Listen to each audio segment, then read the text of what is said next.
విశాఖకు చెందిన మార్గాన రామారావు 7 పదుల వయసు దాటినా సమాజ హితం కోసం ఆలోచిస్తూ స్ఫూర్తి నింపుతున్నారు. వాహనాల నుంచి వెలువడే వాయు కాలుష్య నియంత్రణకు ప్రత్యేక పరికరం రూపొందించి పేటెంట్ హక్కులు పొందారు. పరికరాన్ని రవాణా వాహనాల్లో అమర్చితే కాలుష్య తీవ్రతను సగానికి పైగా తగ్గించవచ్చంటున్న రామారావుతో మా ప్రతినిధి కూర్మరాజు ముఖాముఖి. దేశంలో వాహన కాలుష్యం ఒక ప్రధానమైన సమస్య. ద్విచక్ర వాహనాలు కానీ లేకపోతే ఇంకా మిగిలిన వాహనాలు ఏవైనా కూడాను అవి ఈ పొల్యూషన్ని విపరీతంగా పెంచుతూ వాహనదారులకు కూడాను తీవ్ర ఇబ్బందుల్ని కలగజేస్తున్నాయి. ఇటువంటి వాటికి పరిష్కారంగా దేశంలో కొత్త ఆవిష్కరణలు అనేవి చోటు చేసుకుంటున్నాయి. విశాఖకు చెందిన మార్గాన రామారావు గారు నేవల్ డాక్ యార్డ్లో పనిచేస్తూ పదవి విరమణ చేశారు. పని చేస్తున్న సమయంలోనే ఆయన ఈ పరికరానికి రూపకల్పన చేశారు.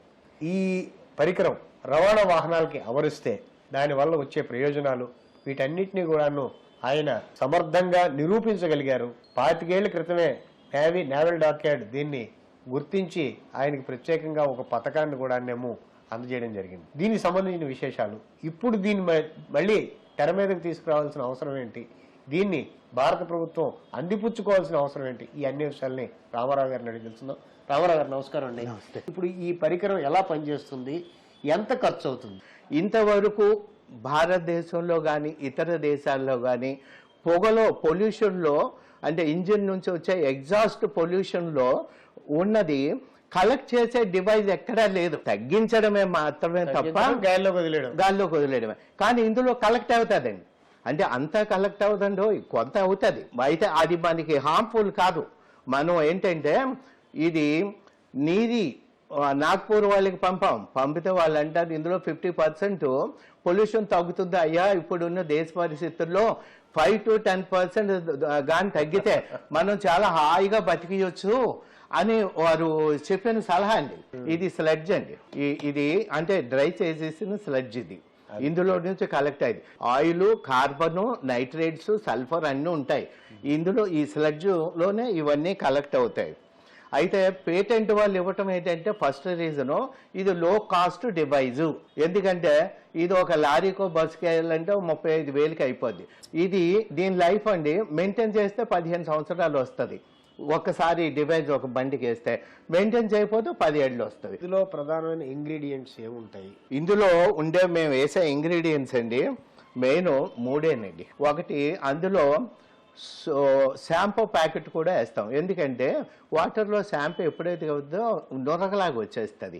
ఎప్పుడైతే మనకి నొరగ వచ్చిందో ఆ నొరగలోని ఇవన్నీ రొటేట్ అయ్యేటప్పటికి పార్టికులేట్ మ్యాటర్ అంటే హైడ్రోకార్బన్స్ అన్నీ ముందు అందులో కలెక్ట్ అయిపోతాయి.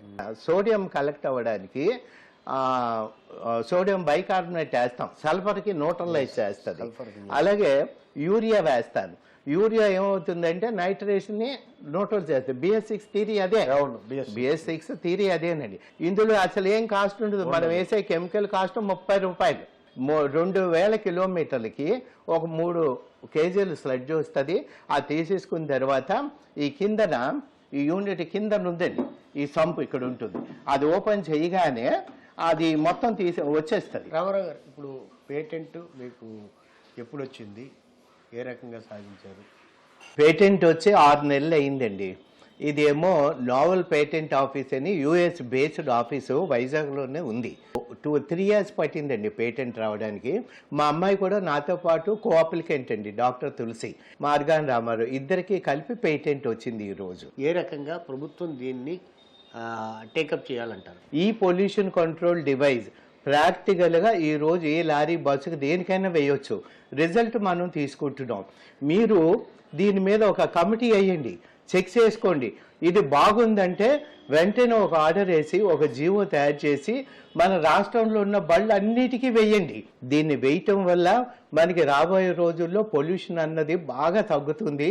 ఇది రామారావు గారి మనోగతం. రాష్ట్రంలోనే కాదు దేశంలో మొత్తం ఆవిష్కరణ పేటెంట్ వచ్చిన తర్వాత ఈ ఫలితాలు సామాన్యులకి అలాగే మన సమాజానికి అందాలంటే ఖచ్చితంగా దీనికంటూ ఒక ప్రభుత్వ ఉత్తర్వు అంటూ ఉండాలి. ఉత్తర్వు ఉన్న తర్వాత దీన్ని రన్నింగ్లో కావాలంటే ఇంకా దాన్ని మోడిఫై చేసుకోవచ్చు అని కూడా ఆయన చెప్తున్నారు. శ్రీనివాస్తో కూర్మరాజు, ETV న్యూస్, విశాఖపట్నం.